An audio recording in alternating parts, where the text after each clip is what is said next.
All right, here we go. A young man enjoying a safe and happy life amongst friends and family is quickly thrust into a world of danger, mystery, and great responsibility when the actions of a family member of his indirectly put him on a mission of great importance. As he ventures into the unknown with his closest confidants by his side to guide and protect him, he soon learns of the dark forces at play to end his life and throw the world as they know it into turmoil. But enough of Lord of the Rings, Fellowship of the Ring. Let's talk about Dune, which is a 2021 American epic science fiction film directed by French-Canadian writer-director Denis Villeneuve, known for Prisoners, Sicario, Arrival, and Blade Runner 2049. Written by Villeneuve, John Spates, and Eric Roth. It is the first of a planned two-part adaptation of the 1965 novel by Frank Herbert, primarily covering the first half of the book. Set in the far future, it follows Paul Atreides as his family, the noble House Atreides, is thrust into a war for the deadly and inhospitable desert planet Arrakis. The ensemble cast includes Timothée Chalamet, Rebecca Ferguson, Oscar Isaac, Josh Brolin, Stellan Skarsgård, Dave Bautista, Stephen McKinley, Henderson, Zendaya, David Dasmalchian, Chang Chen, Sharon Duncan Brewster, Charlotte Rampling, Jason Momoa, and Javier Bardem. The film is the third adaptation of Dune, following David Lynch's 1984 film, which was a critical and commercial failure, and John Harrison's 2000 miniseries. After an unsuccessful attempt by Paramount Pictures to produce a new adaptation, Legendary Entertainment acquired the Dune film and TV rights in 2016, with Villeneuve signing on as director in February 2017. Production contracts were only secured for the first film, relying on its success before a second film would be greenlit. Filming took place from March to July in 2019 at locations including Budapest, Jordan, Norway, and Abu Dhabi. Dune was originally scheduled for a late 2020 release, but it was delayed by the COVID-19 pandemic. The film premiered the following year at the 78th Venice International Film Festival on September 3rd, 2021, ahead of its international release on the 15th of September. It was then released in the United States theaters and streaming on HBO Max on October 21, 2021. We didn't get it here into Australia until very recently. It was generally well received by critics for its visuals, scope, and ambition, and has grossed, $382 million worldwide on a production budget of $165 million, cheaper than Coco, making it the 10th highest grossing film of 2021. It was selected by the National Board of Review as one of the 10 best films of the year. Less than a week after its domestic release, Dune Part 2 was confirmed with a planned release in October 2023. Notably, the score was done by God composer himself, Hans Zimmer. Like Coco, audiences really like this one, giving it an IMDb rating of 8.2, placing it in the site's top 250 films of all time at number 165. Critics enjoyed it too, with the film earning a Metascore of 74. Gentlemen, Rotten Tomatoes, take your guess. 86. 90. 75. Price is Right rules. Ben wins 83%. Oh, Bitch. son of a bitch. There you have it. Did you like my little thing at the start there? That was My little very things? concise. Oh man, I was gonna have words. This was the synopsis. I was like, how many parallels can I draw between this and Fellowship of the Ring? Anyway, that'll be a theme of my own review, which we'll get to, but I want to go to the dulcet tones of Terry Fear first, seeing as though you were itching to speak about Dune, sir. Tell me your thoughts on Villeneuve's latest sci-fi epic. I had a dream about this film 2 or 3 weeks before the decision to watch it happened. Oh my goodness. As in, I had a dream where I was in the universe of humanity that far into the future. Oh no. But it wasn't on Arrakis. It was super weird. It was one part nightmare, one part lucid dream. It was bizarre. But it got me kind of excited to see it, because I'm like, it must be somewhere in my psyche, at the back of my head, this film. And so I started to really anticipate watching it. And because I've been to the cinemas a few times over the last couple of months, it's been in the previews, and I've had to like cover my ears and close my eyes, but I've still seen little snippets of visuals as I like peek to see if it's over yet. And that's because I've only been seeing snippets of visuals and not necessarily actors. There was only one on-screen spoiler that I experienced, which was we we can say the actors in it because you said the Of actors course, in the yeah. synopsis. So Zendaya, when I saw her face on the screen, kind of silhouetted by this desert horizon, I was like, "Ooh, that looks cool." Yeah, this film I did enjoy. I watched it by myself on Sunday night, and like I did enjoy it, but it's very very slow and deliberate. I feel like um, I feel like Dennis has really taken his time to make sure that he's establishing as much background for the events that are going to unfold and lead to this eventual crescendo in the second part, which is a huge gamble in my opinion. Like the fact that this film had a potential sequel, or it's like not a sequel, second part that was completely contingent on how well received the first part was, when the vast majority of the coolest stuff happens in part two. I'm like, that just seems super risky.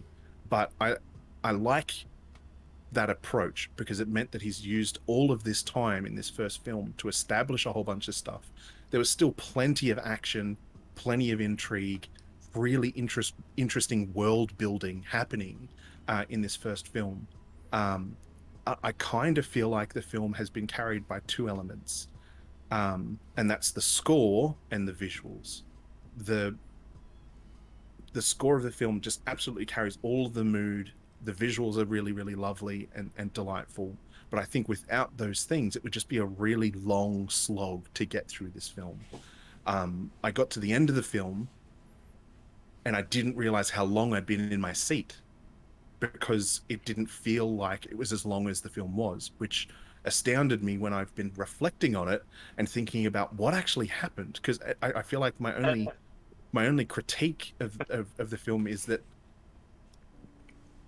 from actual event standpoints, not a lot actually happened in this film. And so I'm kind of wrestling between these two. What the hell was the point of this film when so little actually ended up unfolding? And my enjoyment of the process of that not much happening. But yeah, I don't know. I appreciate it. I found the shield technology stuff that the characters have to be interesting, but also somewhat confusing. Like it seems to be like, I don't know. It's not a deflector. It's why they don't have guns. Because I was thinking like, Yeah. why don't they have guns? Like when I was watching the battle scenes, I'm like, why is everyone using a sword? Why don't they have they're like thousands of years in the future. They got spaceships. They should have They've guns. got explosions and things. They do have bombs. And- They've got ordnance. But yeah. No and small arms. Yeah, they don't really have any small arms. And so the answer to the small arms is because everybody's got a shield, and the fast projectiles don't penetrate. So except they're when they pointless. do. Except when they do, yeah. But they Like- don't. You don't ever see a fast projectile really Yeah. penetrate. It's like, I think traveling individual faster than a shield. Nerf dart. Yeah, Well- the Nerf dart's slow. It was fast enough that it was like eventually able to penetrate the shield, but it was held in stasis. Like I kind of feel like the shield technology isn't a deflector or a repulsor. It's like some weird kind of kinetic field that like absorbs a bunch of it, but not all of it. And so like the dart was still slowly traveling forward through the shield, and then impacted. But then when you've got Jason Momoa, he's got one that's hit him in the chest, and he's able to kind of like position his sword under it and deflect it out because it's traveling slow enough in the shield, and he gets it between himself. Yeah. So I'm like, small arms in that field still, like, there's only so many bullets you can parry, right? Like quantity over quality would overcome those shields. I don't know what the rules are. Yeah, and so I'm a little unclear about it. And there seems to, like, the combat is happening so quickly quite often. But I just say that because I'm a big like I need a reason to answer my really simple question, like why is everyone fighting with swords? And they've given me one, and I'm happy for that.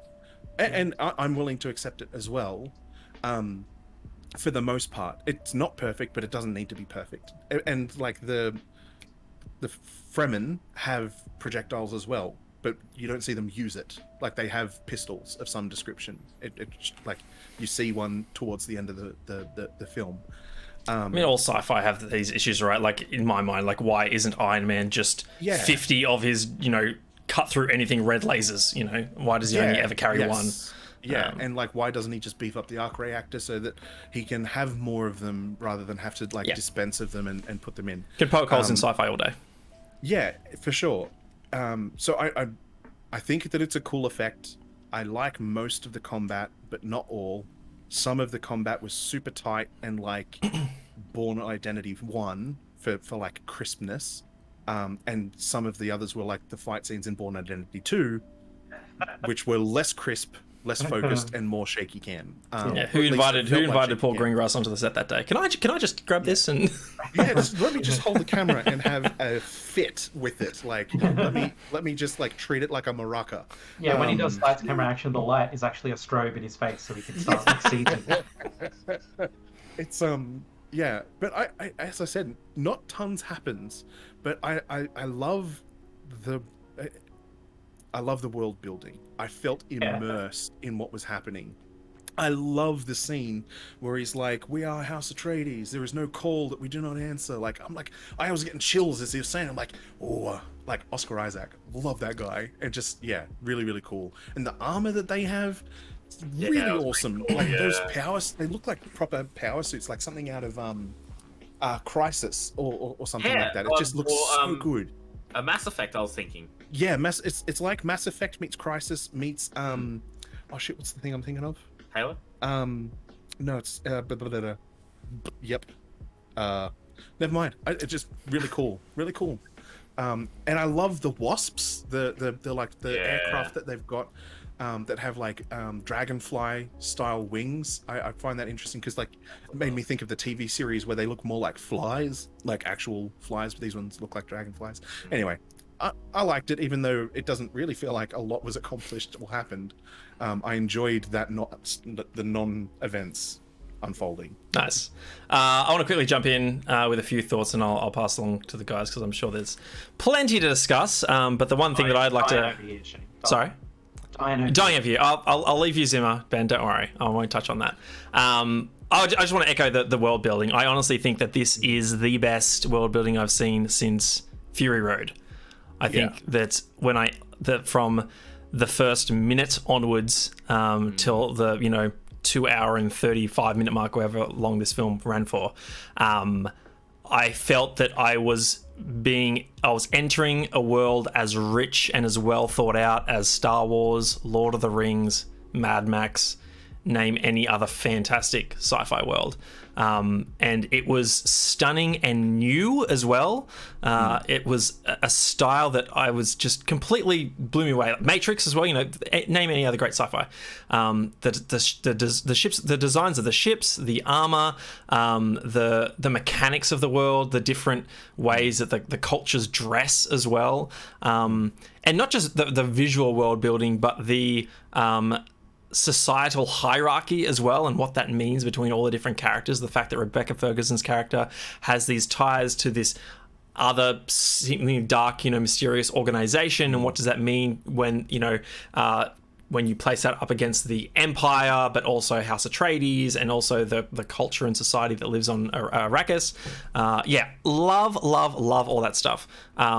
But yeah, to your point, Terry, it doesn't feel like there's a lot going on, but I was just so immersed and along for the ride that I'm kind of glad a lot didn't happen, because they are throwing so many sci-fi pronouns at you, so many names, so many planets, so many ideas that it can be, at least for me, I found it difficult to keep up. So the fact that it took its time to establish, okay, this is Arrakis, these are the people that live, the Fremen, here's House Atreides, they're coming along, their empire exists, they've been asked to take over the mining of the stuff. Spice, thank you. I like that it didn't throw you into the deep end too much. It sort of gently waded you into a very deep pool, but they did so in a gentle manner. So I kind of enjoyed that. But to your point, I think that it rests all on the world building. I don't think there's Yeah. a lot here. I started to connect with a lot of these characters, but it took a really long time. And by the time I got to the end of the film, I wasn't completely, on board as, Chalamet's character being my, Paul, was it? Paul. Paul. I forgot to mention that is such an underwhelming main protagonist name. All right. It's kind of like, it reminds me of Game of Thrones, right? Like, what's his face? Oh my god, Jon Snow? No, the very Thanks, Jaxie. the very first no, I'm not thinking about Bran. Oh my god, Boromir, Sean Bean's character. What's Sean his Bean's character. his character's name in Game of Thrones? It's like Eddard Fred or Stark. something. Eddard. Yeah, it's like Ed. Yeah, very very simple names, right? But yeah, to my original point, I wasn't by the end of the 2.5 hours. I wasn't like Paul, my new favorite sci-fi character that I'm totally on board with for like a trilogy of films. I didn't feel that way, but I was on board for like, holy shit, give me more of this world. I need a video game or anything to just like satiate what I just experienced in more ways. So for the most part, really enjoyed this film. Tons more to talk about. I'm going to throw it to Ben for more. I don't like slow burn movies very much, except for this one. Like, this is the first really slow burn film I've really thoroughly enjoyed. And it felt like it came straight out of the pages of the book.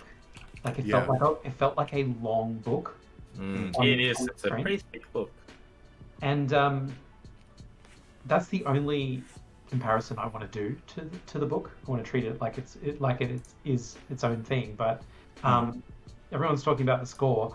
This is a 10 out of 10 score that I hated because Johan Johansson isn't alive to have done it better. Like, it was perfect in every way. But I leaned over and said to Caitlin in the cinema, like, this would be so cooler if Johan Johansson was here to do this score. Because he would have done it. And it would somehow have been bigger.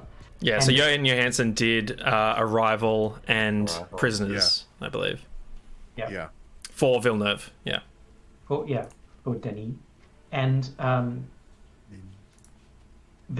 I can't believe that this was done on 165. This feels like $265 million because of the size of everything. Yeah. Everything is humongous. Every room of every spaceship and facility complex is gargantuan in size, and like the ships that ferry the gigantic ships that they land on are like thousands of times bigger again. It's so everything in this the scale is it's so impressive that it feels alien, it feels advanced, it feels expensive. Like, just the film feels expensive just because of the size of these rooms. It's like when you're watching Blade Runner and they're in the Tyrell mansions or whatever, and you get a sense of scale for like, this is my dining room. It's like in football fields long kind of thing. And the aspect that the camera is taken, it's always like looking, it's like just below the center point of the room and always tilted up, so you're seeing super high ceilings a lot of the time. It's just, everything is gigantic, and I love that stuff, all of that stuff. I can't believe they did it for as much as they did. Okay, the only thing I really loved from this movie, like the thing that it really knocked it out of the park with, is Timothy Chalamet. Timothy Chameleon, yes, that's right. Let's just call him Timmy. So Timmy... Chalamet, Ben. Chalamet. Is the L first. Okay, so Timothy Chalamet, I don't get him. I don't get him in movies, like, but I get him now. He is the new Ryan Gosling. Ryan Gosling is the pretty face that doesn't say anything and just is there to be expositioned to. He's there to absorb. He's there to grow. He's there to be cool if you want. He's there to be you as the audience, and he does it so well. And Timothy Chalamet is nailing that role that they've cast him before. And the other thing that he does, Timothy Chalamet, is he invokes the reaction of like, who's this kid? Why is this kid here? Why is this kid the biggest star in the planet on the planet? What has this kid done to deserve all these, perfect roles? Just laying down his feet. He's got the world in front of him. He's the coolest kid ever, and we all hate him for it. Okay? And that is Paul in a lot of sense for this film. He's the Duke's son. He's the kid who's going to inherit everything. He's not going to earn it for himself. He's going to be given it. He's an heir, and people hate this. Well, I do. Yeah, a lot of people hate. Yeah, they hate the aristocracy. And he's apparently like the chosen one as well, which is doubling down on this thing where it's just like, what the fuck, why? What the fuck with this kid? Why does this kid get it and not, Jason Momoa's character, who's like the biggest badass, the best swordsman in the Imperium. Yeah. The best fighter you'll ever not see coming. And anyways, okay, so everything is stacked against this character, Paul. Schmuck. Yeah, fucking loser. And I love this kid. I love the character. It's a perfect character arc. It is so good how they've written this kid to learn and grow, and he's developing right in front of our eyes, minute by minute on the screen. Because this film takes place over like 3 weeks or something. It's not very long time scale for how we go from we're going to take over the stewardship of this planet and start producing spice, to getting to the planet, trying to do our jobs, and then all the chaos that ensues and so on and so forth. And there's very little time in the grand scheme of things that's happening here for the journey that Paul needs to go on to learn his role in the universe, which he very much rebels against at the start, and then at the end he's embracing, and he's becoming this architect of purpose for himself and his family, and he's very much stepping up to what his title insists he is. And I loved everything about this Timothy Chalamet performance and the character he inhibited in this film. Like, I cannot say it. I'm going to watch this again twice. I almost watched it the next day, but Jen was tired. Yeah, right. I have to go and see it again. And again, like what you guys just said, I didn't feel time going at all. Like the movie ended, I was like, fuck, no. Like, me too. I checked my watch at the 8:30 mark, like just to see what it was. I saw that it was 8:30. I was like, shit, I know I've only got 45 minutes left of this film, and I'm heartbroken. I was livid. This movie has a ramp up. It doesn't do a regular movie thing where it's got this real big bump in Act 1, and then in the middle of Act 2 it's got another one, and then it kind of fades off and concludes or whatever. It's just a slow linear projectile into excitement, and it ends right at the most exciting part where it's literally like, this is just the beginning, and I'm like, I can't wait. And then the credits, and then I was like, no. Yeah. If anyone out there wants to know what being if anyone wants to know what being blueballed is like, it's not. This is a cinematic blue ball. I can't believe that they didn't. I can't believe that they hadn't got two movies made by the time they released the first. I mean, like, it makes sense. It makes no sense. I hate it. To look at the movie's history, David like Lynch, the franchise. Yeah, David Lynch does not want his name attached to that original film at all. So I think every cut now from that film is like a pseudonym name that directors just use when they don't want their name attached to it. Because that was a big. It was a. Yeah, I've seen it. It is a shame though. Like you'd say, okay, Legendary Pictures. You've got Villeneuve on board to do a sci-fi epic based on this revered novel. Sci-fi novel. Yep. Name a safer bet, but still, it's like it's the. Yeah. Again, you see it in other worlds as well. It's like, I don't know, CD Projekt Red on Cyberpunk should have been the safest bet in video gaming as well. Just look how that turns out. It's like the people that are fans of this story are. By the way, this is an opinion that I would just say to enrage somebody. I don't actually think this.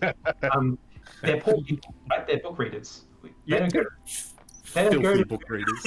They don't go and drop $50 to watch a story that they've read 100 times Yeah. for $10, you know. So it is a risk in the sense that you're not going to get the Harry Potter crowd to flood the theaters and see the movie twice. Yeah. But God damn, like we have to wait. We're gonna have to wait like 3 years or something. But would you Yeah. be in agreement with me? This 2.5 feels years. like the start of something amazing. Like- This feels like Oh Yeah. walking out of Lord of the Rings or Yeah. or for me, like I know like the name's not tarnished now, but it doesn't conjure as much excitement as one once used to. But Avatar, like it feels as though this is like thinking of the world building there, Mad Max as well. Like holy cow, like how much effort and love and care went into establishing this thing that I, as an audience member, now get to just absorb and enjoy and be awashed in for hopefully many, many more films. That's that. I think that just surmises my feeling coming out of them. Like, completely agree. I feel like it feels like what she says at the end. Like this is just the It's beginning. it does. Yeah. Which I absolutely hated, by the way. There were two lines that I hated in this film. There was that line, and the other line was a cinematic, sin that I can't believe Villeneuve left in this film, to the same level of, oh my god, it's Jason Bourne, and that was, oh my god, he's locked the door. Well, no shit, he's locked the door. Like what? Who needed that explained to them at all? Yeah. Anyway, that was, I remember just like verbally like, oh, when that line happened, sitting by myself in events, and it was just like, oh, disgusting. Anyway, that was the one blemish on this film for me. Mr. Mira, over to you, sir. Firstly, let's talk about my viewing experience. Uh-oh. I watched it at Hoyt's Cinema. There's your first mistake. On their Fair to say. extreme screen. That's your second mistake. And when they say extreme screen, they don't fuck around. It's fucking huge. It's Yeah. I'm sitting there going, this is awesome. I want to play Halo on this thing. This thing is insane, and the seats were nice, and leather and recliner. It was awesome. The speakers are great, so I'm going there again.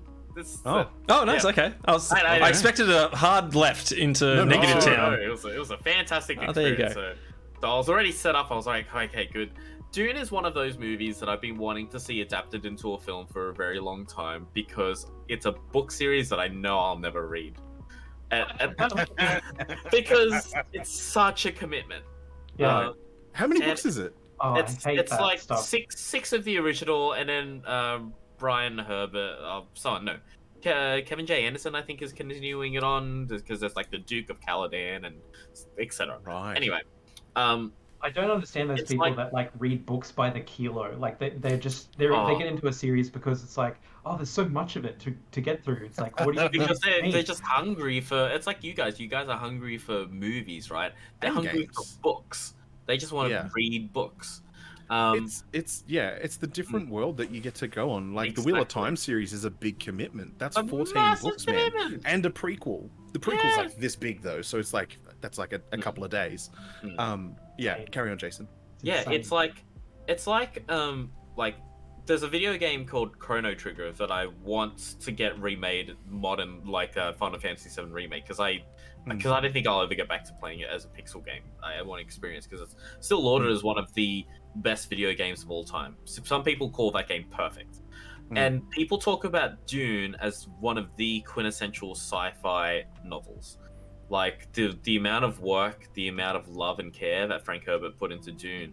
Like apparently he spent like 2 years just coming up with the ecology of of Arrakis, the actual planet itself. And so watching that all unfold on screen was amazing. Seeing everything, the way everything was filmed, like the attack by House Harkonnen on Arrakis was just awesome. The way it all unfolded, it's just like you look up in the sky, you don't see anything, and then all of a sudden it's illuminated by rounds going up in the sky. It was so cool. Stellan Skarsgård as the what's his name? The Duke of Harkin. Yeah, Baron Harkin. Baron. His design was fucking disgusting, but Yeah, so and cool. it's meant to be. Exactly. And also So, terrifying, I that love- first moment where he like floats into the air and he's got this like long gown. I'm like, what is Is that all physical? I don't know if he's floating or is that like a long tail that he has?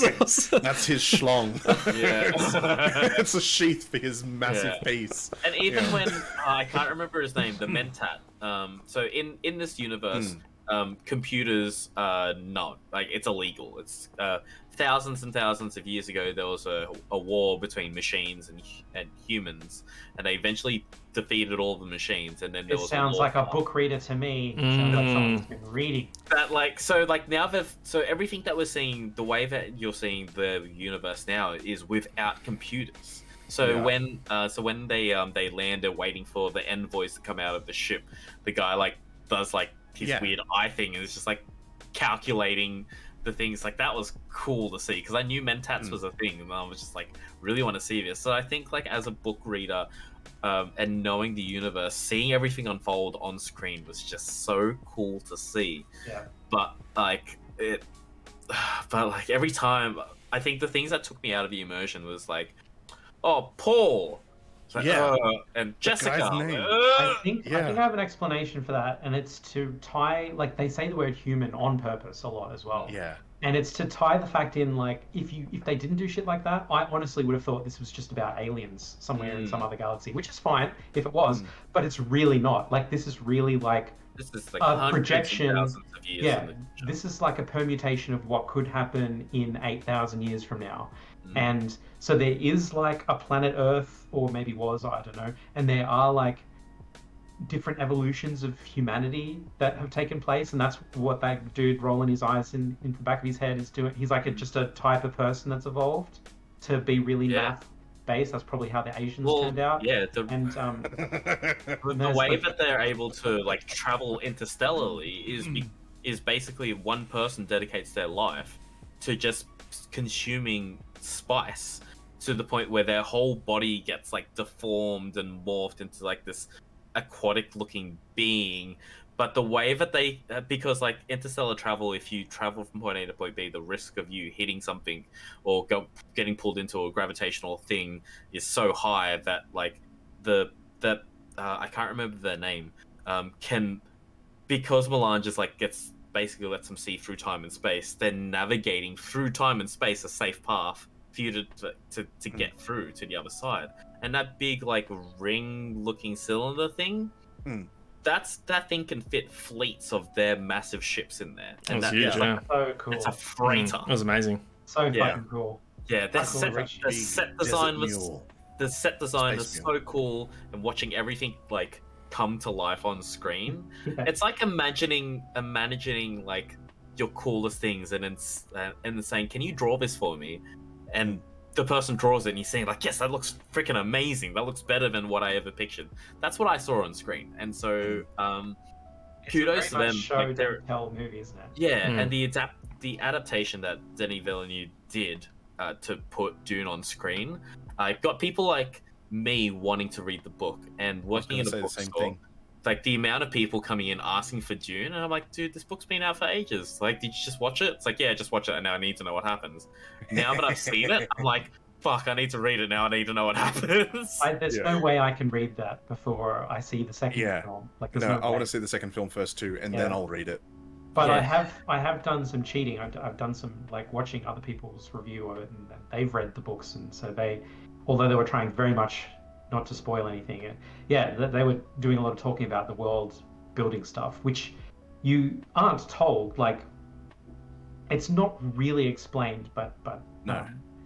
Apparently all of this isn't so much science fiction in the sense that there's no like magic explanation for things. It's just like you guys know Darren Brown, the mentalist magician guy. Oh yeah. So Darren Brown can do some magic sort of things, like convince you of things, or put you into a kind of a state where you're more susceptible to believe what he says, if you know what I'm saying. And there's a way of doing that where it's very confronting, like when we were laughing at Terry's expense when he couldn't come up with an actor or whatever. And I was referring to that film again, where the guy just walks up to a girl, it just says, name a woman, and she just can't. Apparently, that's just like a form of, abusing our soft, malleable brains, which can generate results. And so these witches that have the voice, Yeah. is just like, imagine you practice what Darren Brown can do for thousands of years, and for generations you, I don't know, weaponized, honed this ability to influence somebody where they really don't stand much of a chance against the way that you're getting through to through all their tiny mental defenses and telling them to do something, and they just comply. That's like an explanation for what the witches are all about and what the voice is doing, instead of it just being like, well, they're telekinetic or something, where we just go like, they're like magic powers or whatever, they're witches. So yeah, I love that kind of thing, how like there's these rules or whatever, and they kind of sit in a way that you could imagine them existing one day, like for reals, for realsies. That's a really cool explanation of that, Ben. Yeah, it's nested in something that's plausible within reality, something that we could potentially experience, maybe not quite in the same way now. But I agree with Jace. That's a pretty cool way of putting it. And the way that he's like a soothsayer kind of thing, and he could tell you had a lover that was lost in battle. That is really, again, something that you can glean from somebody's demeanor, like the person that they present to you. You can kind of get that from them. Like, he couldn't say his name was Andrew and his favorite color was red or whatever, but he could do what he was doing, and to a small extent he could kind of see potential outcomes for the near future, what shit is going to go down if he's got enough information around him, I suppose. But the seeing very clearly the girl's face, and then it turns out to be her, the Zendaya character. I don't know how to explain that one yet, but I'm thinking about it, and that's what I love. I know the explanation of that. I because Minaj is the spice. It sees through space and time. Yes, and he's been dosing. He's been microdosing. Got some Dune dust in his nose. He does. Someone mentioned Stephen McKinley Henderson, the guy who plays Hawat, the guy who rolls his eyes back in the back of his head. Yeah. He's in the newsroom. He's in the newsroom. Solomon Hancock, the guy who goes to Charlie. Yeah, I just wanted to cite that. Calls himself Deep Throat. That's it. He plays Lincoln's house servant. Yeah. House steward. Whatever. Yeah. He's not a slave. He's not a slave. He's free. He's a freeman. Loved his entire performance. Also, wanted to note, for me, the best scene with him and Oscar Isaac is when he goes to tend his resignation because he's failed the security. Unbelievable. That whole scene is absolutely stunning, with the hologram and the little killer mosquito. Some guy's been hiding in a wall somewhere for days. Just that's his one mission, to kill this kid. I think he was in there for 3 months, is what they said. Also, chilling in the wall. Why didn't he just do it when everyone was asleep? Again, poking holes, but anyway. Well, he was from House Harkin. Sometimes in movies, I'll go, that's the best line in the film, or that's the best shot. And that scene has the best shot for me. It's the one where he's standing in the hologram, and the projection of the tree is over his body, and it's showing his vascular system and his vulnerabilities.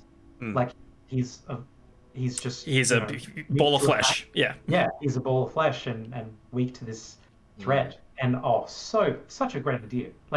Just how to get to that idea. I'd love to know.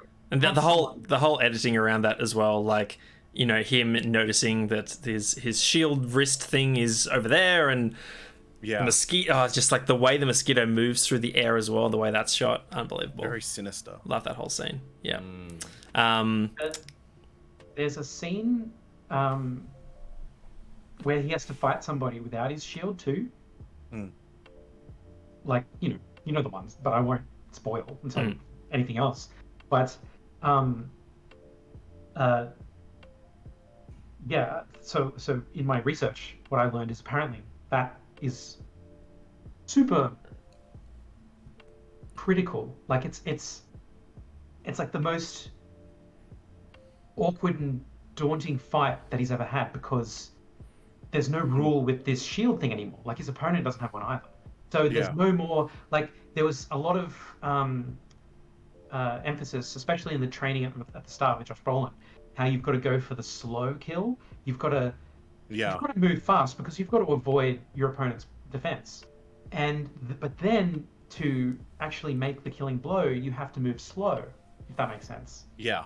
And so there's none of that anymore. There's no like fast and then move past the last barrier of the shield being on. Yeah. It's all just get there first kind of a fight. And apparently that was like a huge barrier to or opponent in his own mind in that fight, which I because you've got to overcome all of that muscle memory, all of it. Oh yeah, like every ounce of training that he's received, and like he in the training scene, he's like, I know it was you because I recognize your footsteps, old man. And he's like, yeah, someone could have imitated. Like he is a honed machine, like he's a weapon, he's lethal. And so yeah, I hadn't actually thought about that until you mentioned it. I'm like, that does make sense, and that would be a hell of a. It's like you've only ever practiced to be a right-handed sword fighter, and then you have to have the fight in your left hand. You've never held a sword in your left hand before in your life. It's like that kind of level of change. Like you've got no muscle memory with this stupid fucking useless hand. Yeah. We're talking about art style earlier, and the one that I wanted to compare it to was Destiny. I feel like Destiny is... That's what I was thinking. Yeah, you're right. Because it's totally like... It's the medieval tropes, social structures, styles, like, fur coats, big, luxurious, gold and sheen is, depicts wealth and that sort of thing. But in a sci-fi world with all this new technology. Like I remember seeing concept art for Destiny for the first time when Bungie released it, and you saw these alien creatures, sci-fi weaponry, sci-fi vehicles, but they have shields and giant fur capes. I got those vibes very much in this as well. So, and that kind of, I think, contributed to my feeling of, what is this world? I just keep coming back to this world being something like, I feel like this is the start. This exactly. We just go back to that same line at the very end of the film. This is the start of something brand new. This feels like I am on. It feels like start of MCU, where it's like, this is going to be something special for the next few years, I feel. And it kind of disappoints me, like there's at least only one part like planned, like an additional second part planned. Maybe it's a blessing in disguise, because otherwise, if you ask for the opposite of that, you get Avatar 2, 3, 4, 5, and 6 that are on their way. That's basically all I want to say on that part. Yeah, I don't know how much I'd love the idea of like a Dune 3 where it's just like the subtitle is "Now we're after your money." It would be Dune Messiah, because that's book 2. And Denny isn't gonna there's no way he's gonna do that project. He's just got to move on, surely. What does this guy do next? He just comes along, does Blade Runner. It's like, yeah, why not? I'll just take on another massive sci-fi IP in Dune. Like, what does he? Yeah. Crazy. He'll probably do a Jon Favreau and do like a small passion project with all the money that he's got. Imagine if he did like a comedy next or something, like completely. It's just terrible. I wonder if he has been made an offer from either DC or Marvel. Or Disney for that matter, for Star Wars. Yeah, I was surely he's been approached about Star Wars. Surely, if it's not like a genuinely new IP, I'm fret. Like if he takes on a Marvel film, oh my god! Knights of the Old Republic, Denis Villeneuve. Actually, that would probably be the only one that fits, because it's abstract enough, it's proper sci-fi enough, maybe that it would fit. But it'd probably be similar to this. Like Old Republic's probably closer to the visual context to this than any other Star Wars portion. So maybe. You put it the Game of Thrones part, as it turns out, like in this, like the big chess pieces moving kind of stuff, I really gravitated towards in this. And so maybe he's going to be suited for something like a heist film or something. Yeah. Lots of moving parts. Yeah. Speaking of those moving parts, that's one part I really enjoyed as well, particularly around Oscar Isaac's character of Duke for Atreides. His whole angle, like, Oscar Isaac was cast so perfectly in this. Oh my god, I didn't mention it. The goddess of casting herself, Francine Meisler, casted this film. All right. Oh my Nice. god, does all the Sorkin stuff. Amazing. Yeah, It should have been obvious to me that this was her. I'm like, oh my god, all these people are My perfect. goodness, Rebecca Ferguson. Oh, She's so incredible too. Yeah. Like all of like Jason, her you a lot. mentioned Stellan Skarsgård, Josh Brolin, Javier Bardem's in like 3 scenes. He's amazing. Yeah. But like, what a presence Javier Bardem puts as well. Ridiculous. Like, He owns that scene when he first rocks up on the screen. Anyway, I completely lost my train of thought. But that's Oscar Isaac, perfectly cast. Embodies, this very, stoic and, like sure-willed character, but also gentle and understanding and Honourable. Exactly, perfect word, Terry. Honourable, and wants to find a way to create a win-win situation for the Fremen and for his own house and his family and the world at large. I really, really enjoyed his character in this one. Gravitate to him a lot. Any final thoughts, gents, before we wrap this one up? It really does feel like if I watched it again and everything went well, I could call this like a perfect film.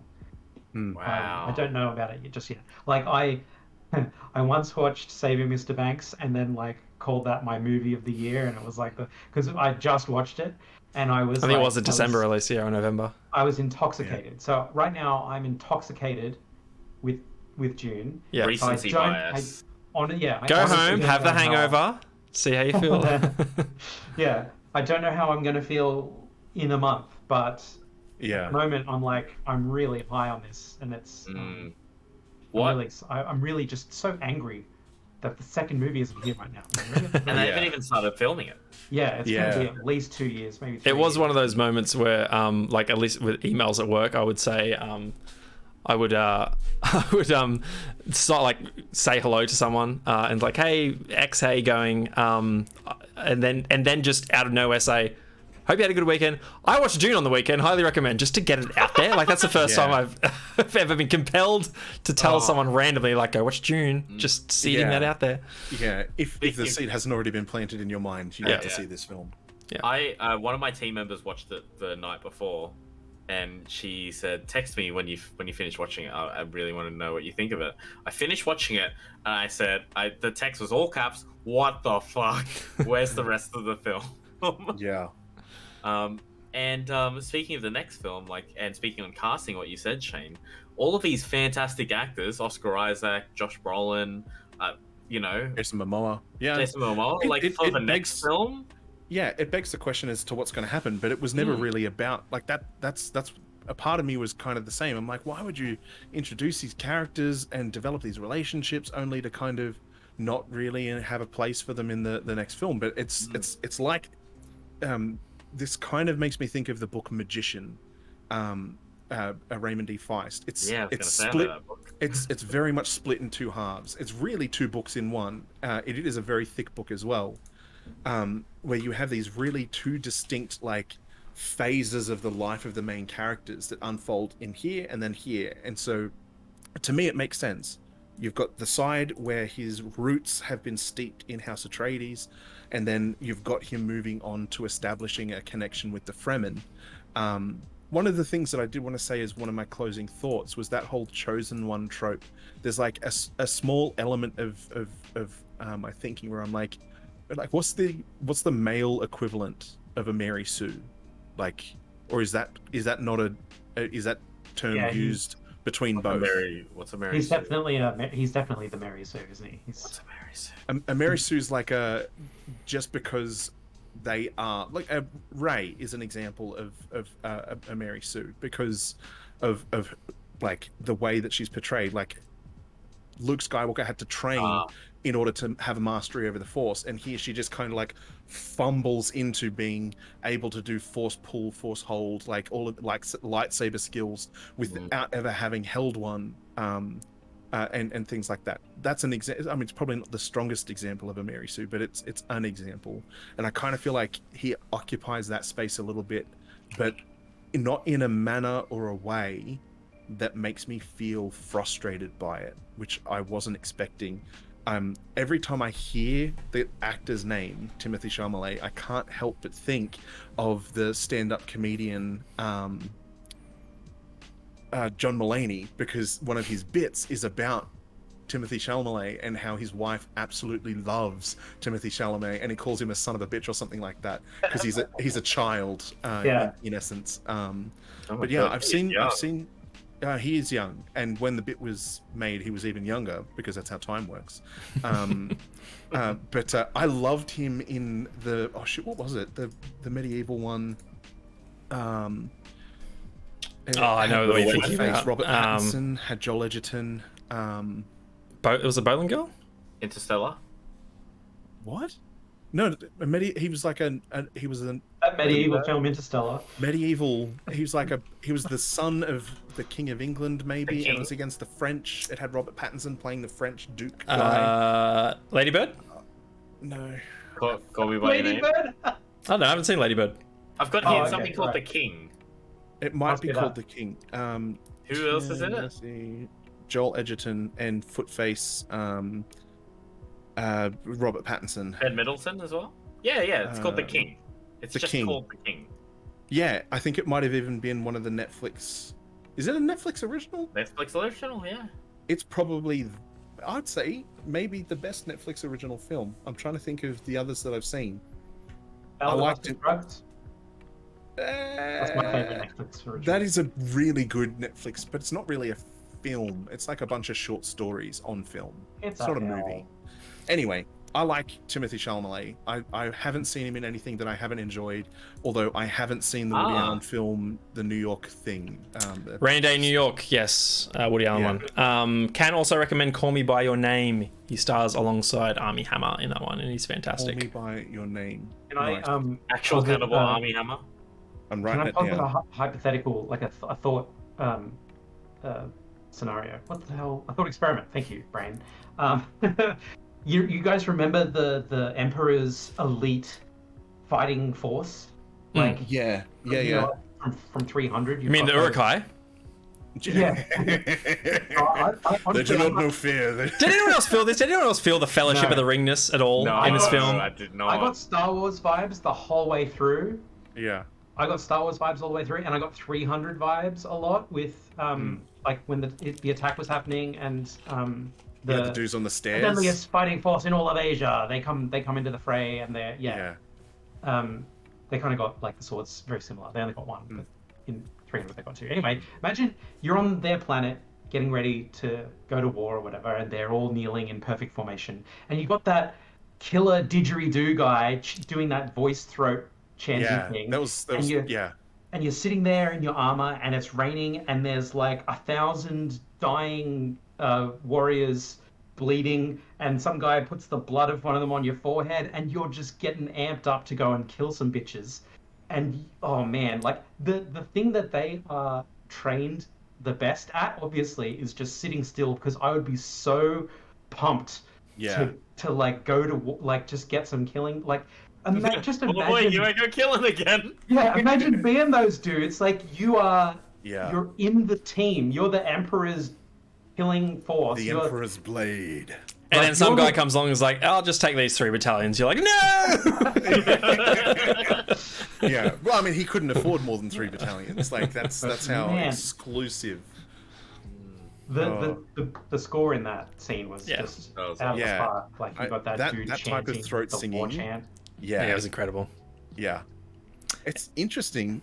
There's some Tuval throat singing in the Wheel of Time series on Amazon Prime as well in episode 5, which I was like, huh, like, wow, like twice in a week. It's featured. I'm like, that's kind of cool. That was just more than throat singing though. I'm sure that was a didgeridoo he's singing into. No, I can almost guarantee you that it may have been tweaked with maybe some synthesizing or maybe some mixing, but that's very like I've heard different types of throat singing. There's Viking-ish type throat singing that sounds really similar to that. They get this resonance, man, that sounds very similar to a didgeridoo, but it's like it's legit just their throat. Right. It's nuts. Like I've you been get trying You get a trying to perfect- practice it. It's. I think it's, it depends yeah. where you are. Like you got to get that perfect harmonic for the room you're in, so that Yeah. the wave bounces back and doubles up and sounds like twice as big and Yeah. all that fun stuff. Yeah. Yeah, that's really cool. I honestly thought it was just a dude garbling into a didgeridoo. It sounded really, really dope though. I loved it. But yeah, Yeah. I was just like, how are these guys sitting still? I'd be so Yeah. I'm on a murderous Discipline. rampage just sitting here watching these guys. Yeah. I'm trying to think of like a scene where someone's like absolutely they're jacked to the tits and they're just like pacing in a short room, like just like flexing. They're like, Like "Let Darth, me the like in Darth there." Maul, right? When he's like waiting for the barrier to Yeah. drop so he can fucking. But even kill more these intense. guys. Even more intense than that. Yeah. I can't believe you guys didn't get Fellowship of the Ring vibes this entire film. I mean, there is a Oh, ring. you know what? I got Return of the King vibes when what's his face? Josh Brolin. Brolin. When Josh Brolin turns around, he's like, "Fucking let's go!" Like he says, "Like follow Yeah. me," and he just runs at these guys, like, "Let's go die." He just runs at Like, fire and missiles and the Yeah. universe's Yeah. greatest But it's the same mercenaries. shot, right? It's the look back at the camera. It's the follow me and it's the for Frodo thing. You It's know? for and he just Frodo. runs, Yeah. I like Exactly. the meme. He's like, for Frodo, and there's a dude from Gondor being like, what the fuck's a Frodo? Nobody tells me shit. Nobody tells me nothing. I was at a birthday Anyway, yesterday. that is our review of Dune. It is out right Go now watch in it. cinemas. Go and watch it. Don't watch it on any streaming services. Sit Go down watch in it a at cinema nice and let leather Hans Zimmer seat. just shake you in your chair. Or Highly find your own recommend. chair and read the book. Maybe not. Have you guys seen ASDF movies? No. There's just a small snippet where a guy's like, I'm going to do an internet. He hits a key on a keyboard and rainbows and stuff comes out of the monitor. And the next kid's like, I'm going to do a book. And he just puts his finger on a page and goes, oh. Because that's all that happens.